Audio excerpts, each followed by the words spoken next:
کنم و دوباره بیام. خب کجا بودیم؟ همین گفتیم آخرین ساپلایی که ایجاد کرده برای ما این کندل. ما وقتی میرسه اینجا حواسمون رو جمع میکنیم برای سل چه موقع؟ وقتی زیر آخرین کندل سبزی که الان اومده توش زیرش کلوز بدیم. ادامه قسمت رو میریم. واسه من این صورتش زیاد کنم که دست خودم باشه. چی شد؟ زیر آخرین کندل سبز با این کندل کلوز زدیم. میایم لیمیت رو میذاریم به همین زیبایی. لیمیت رو میام دقیقا روی همون کندل سبزه که زیرش کلوز زده، خط به خط مویی دقیقا اینجا میذارم.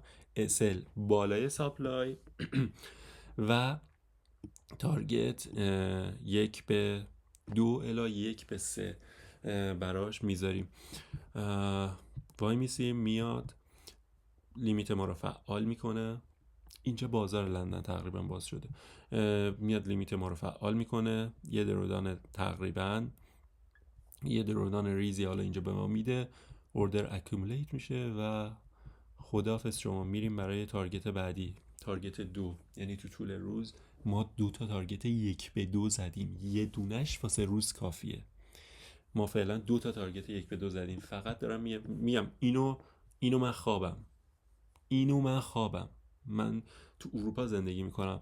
این تایم میشه تایم 5-6 صبح من احتمالا و من خوابم. من تازه 1 ساعت 2 ساعت مونده به شروع لندن تازه بیدار میشم. پس اینو من قانونا نمیگیرم، ولی مارکت روند خودشو میره، مخصوصا موقعی که خبر نداریم، خبر خاصی نیست، RFI نباشه و اینا. این سیستم موقعی که روند داره بازار بی‌نظیره و من دارم بهتون میگم چجوری میریم جلو. آقا اینم ترید بعدی. همونو هی باید بیای آپدیت کنی. الان این ساپلای یوز استفاده شده، میاد آخرین ساپلای دیگه. خودتون کم کم با چشاتون میتونید، منم مشخص کنم با چشاتون آخرین ساپلای اینه. اگه این همین ستاپ اینجا ما داشتیم باز سلشو میگیریم. بریم ببینیم پیش میاد یا ساپلای جدید جان چیه، یا میاد اینجا اصلا تریگر نمیده، فیل میشه میره. بعد ببینیم. خب داستان ادامه داره. ساپلای جدیدی که اینجا برای ما ایجاد کرد این کندل اومدم ساپلای بکشم، ولی به این یه دونه کندل که نمیاد ساپلای. من سریع یوزش کرد. ساپلای اصلی ما همینه. ادامه میدیم ببینیم چه اتفاقی میفته. میبینی اینا ساپلای میسازه یوز میکنه، و این ساپلای خیلی ریزه. ما این ساپلای اصلا حساب نمیشه. تو تایم فریم پایین حساب میشه. این تو تایم فریم 1 دقیقه اینجا ساپلای داده، تریدش هم داده، همین استراتژی تو تایم فریم 1 دقیقه هم داده. ولی الان ما تو تایم فریم 5 دقیقه، تو تایم فریم 5 دقیقه این ساپلای واسه من حساب نمیشه که این کندل اصلا موج خاصی ایجاد نکرده. ولی این آخرین ساپلای ما این ناحیه است همچنان. اوکی میریم. اوکی کجا رسیدیم؟ دوباره اومدیم تو ناحیه ساپلای من. عین همون قانونی که اینجا داشتم و اینجا بعد اجرا کنم. یعنی آخرین کندل سعودی که اومده توشو من باید زیرش کلوز بدم. وای میسیم ببینیم که این اتفاق میفته. زیرش کلوز زده. هنوز زیر این کندل ما کلوز ندیم. این خط اینجا، زیر این خط باید کلوز بده تا من با بادی کلوز بدم، با بادی بسته شه تا من بیام بگم اوکی تریگر سل به من داده طبق استراتژی من. همچنان این اتفاق نیفتاده. احترام میبینی چه احترامی میذاره به این قضیه. همچنان این اتفاق نیفتاده. آخرین کندلی که الان ما داریم واسه که بیاد بالای این کلوز بده، بالای این. ببین استراتژی باید اینجوری باشه، باید به این دقت تو استراتژی پایبند باشی و اینا نمیشه. این بازار مالی شوخی نداره. اینو میبینی؟ اینو ریز شی. این کندل سبز بالاش کلوز داده، پس ما آخرین کندلمون دیگه این نیست و اینه. یعنی من آخرین کندلی که منتظرم زیرش کلوز بده این کندله. پس این خط رو میذارم زیر این کندل. ببین ریجکشن رو نگاه، به احترام به ناحیه ها رو نگاه کن.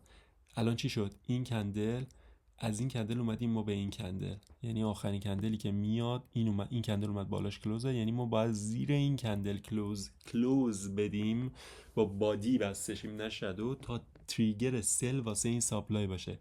اگه بیاد اینو رد کنه همینجوری، یعنی بدون تریگر به ما رد کنه، دیگه این ساپلای من فیل شده و من میگردم واسه دیمنداش. میگردم واسه تقاضا، واسه بای زدنش، عین همون حرکتی که تو سل زدم همونو تو بای میزنم. خب بریم ببینیم چی شد، چی میشه. چی شد؟ اومد زیر این کندل سل داد به ما، یعنی تریگر داد و کلوز داد.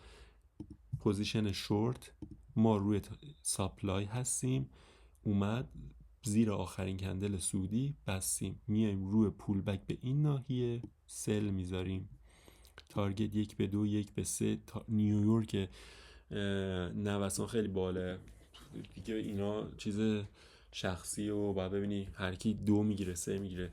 مدیریت سرمایه رو من میکنم ولی واسه خودم. اینجا الان این اوردر رو کاشتیم. چی شد؟ اوردر اومد تاچ شد به آخرین کندلی که اینجا داشتیم و یه 1-2 دیگه احتمالاً به ما اینجا داده. بله بچه ها، داستان همین قراره، همینو تو طول روز ادامه میدم. اینجا دیگه نزدیک شروع نیویورک هم هست و دوباره باید یه ساپلای جدید رو مشخص کنی برای خودت و همین روند رو بری.